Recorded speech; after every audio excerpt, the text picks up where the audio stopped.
रूस के राष्ट्रपति व्लादिमीर पुतिन और यूक्रेन के प्रेसिडेंट वोलोदिमीर ज़ेलेंस्की, एक दुनिया के सबसे ताकतवर देशों में शुमार रूस के सबसे शक्तिशाली नेता, तो दूसरे दुनिया के करीब 200 देशों की फहरिस्त में शामिल एक अदने से मुल्क यूक्रेन के राष्ट्राध्यक्ष, दोनों एक दूसरे के कट्टर दुश्मन, जानी दुश्मन। लेकिन क्या पुतिन ने ज़ेलेंस्की को जीवन दान दिया है? क्या पुतिन ने ज़ेलेंस्की को ना मारने का वादा किया है? इन सवालों पर बहुत बड़ी खबर आई है, वो खबर आपको दिखाएं। उससे पहले जरा युद्ध में तबाही का ये मंजर देखिए।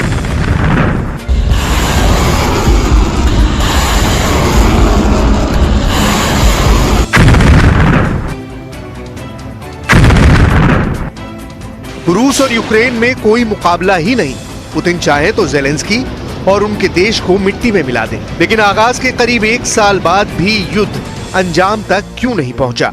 क्या नेटो की शह पर ज़ेलेंस्की की आर्मी पुतिन की सेना पर भारी पड़ रही है, या फिर पुतिन यूक्रेन को बहुत धीरे धीरे बर्बाद करना चाहते हैं? ये बात सिर्फ पुतिन को ही मालूम है, लेकिन एक बात जो किसी को मालूम ना थी, वो 24 फरवरी 2022 से यूक्रेन पर नॉन स्टॉप बरसते बारूद के बीच अब जाकर पता चली है। पुतिन का एक वादा, पुतिन का एक वचन, जिससे बचा ज़ेलेंस्की का किला, जिससे बचा ज़ेलेंस्की का जीवन। पुतिन का ये वादा, ये वचन, वो खबर है जो यूक्रेन युद्ध में अब तक का सबसे बड़ा पर्दाफाश है। ये बात ऐसी है जो साबित करती है कि पुतिन का वचन ही शासन है।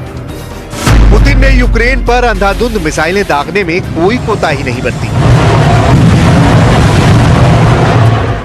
दिन के उजाले से रात के अंधेरे तक में बम बरसाकर कीव में कोहराम मचा दिया। लेकिन पुतिन ने अगर ज़ेलेंस्की की जान बख्शने का वादा कर दिया तो कर दिया।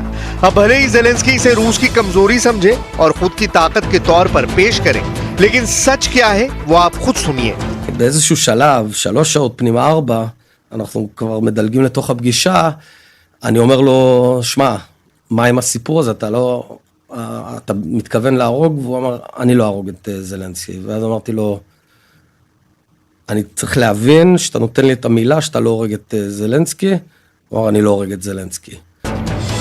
पुतिन के इस वादे का दावा किसी ऐरे गैरे ने नहीं, बल्कि इजराइल के पूर्व प्रधानमंत्री नफ्ताली बेनेट ने किया है। बेनेट के मुताबिक पुतिन से मिले इस भरोसे के बाद उन्होंने ज़ेलेंस्की को फोन लगाया। तो इस जीवनदान पर यूक्रेन के राष्ट्रपति का क्या रिएक्शन था वो भी सुनिए। התקשר לזלנסקי ישירות ואני אומר לו, תשמע, יצאתי מפגישה, הוא לא הולך להרוג אותך. इतना सुनते ही ज़ेलेंस्की ने बेनेट से तपाक से पूछा, क्या ये वादा पक्का है? इस पर नफ्ताली बेनेट ने जवाब दिया 100%, वो आपको नहीं मारेंगे। इस बातचीत के फौरन बाद ज़ेलेंस्की ने क्या किया वो भी आप इजराइल के पूर्व प्रधानमंत्री से ही सुनिए। אחרי שעתיים זלנסקי עלה למשרד שלו, עשה סרט סלפי כזה מתוך הלשכה, אני לא מפחד והכל. מכל מקום זה היה ויתור אחד. הוויתור השני הוא ירד מפירוז אוקראינה. नेता बनने से पहले ज़ेलेंस्की अभिनेता थे, कॉमेडियन थे। ऐसे में अदाकारी के फन में माहिर ज़ेलेंस्की ने पुतिन से जीवन दान मिलते ही बेनेट के मुताबिक जो किया, जो कहा, जरा वो भी देख लीजिए। Ми звикли говорити, понеділок день важкий, в країні війна, тож кожен день. ये तस्वीर पिछले साल मार्च के पहले हफ्ते की है, जब उस वक्त इजराइल के प्रधानमंत्री नफ्ताली बेनेट अचानक मॉस्को पहुंचे थे। 24 फरवरी 2022 को यूक्रेन पर रूस के पहले अटैक के बाद किसी दूसरे देश के नेता का यह पहला मॉस्को दौरा था।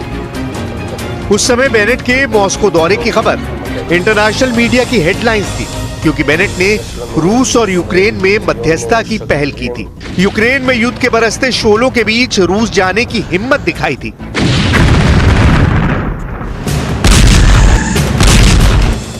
हालांकि बेनेट की ये कोशिश नाकाम साबित हुई और यूक्रेन पर पुतिन का प्रहार न तब रुका और ना ही अब रुका है।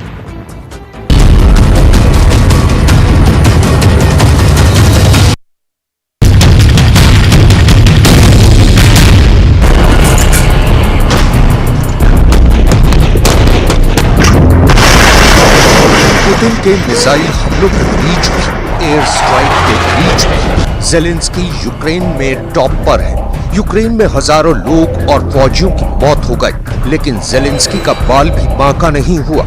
लेकिन अब ज़ेलेंस्की बहुत अकेले पड़ चुके हैं, क्योंकि यूक्रेन में सेकंड लाइन वाली लीडरशिप करीब करीब खत्म हो चुकी है।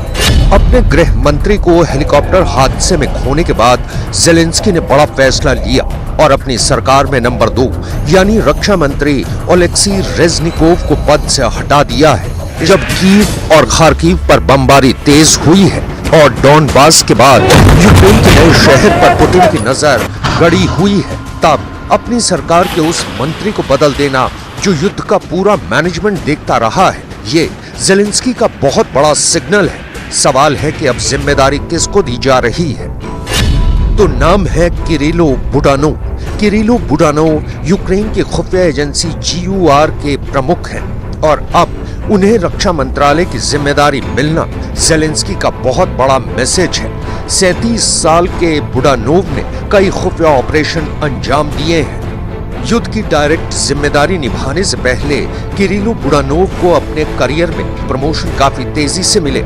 37 वर्ष की उम्र में इतनी बड़ी कुर्सी मिलना बताता है कि ज़ेलेंस्की ने ये भरोसा कुछ सोच समझ कर ही जताया है। लेकिन गृह मंत्री को हेलीकॉप्टर हादसे में खोने के बाद रक्षा मंत्री फौरन बदल देना, इसे लेकर कई सवाल भी उठ रहे हैं। मुद्दा लीडरशिप बदलने का है, मुद्दा रूस से लगातार हार मिलने का भी है और अब मुद्दा भ्रष्टाचार भी बन चुका है। सीएम शिवराज सिंह ने कमलनाथ से फिर पूछा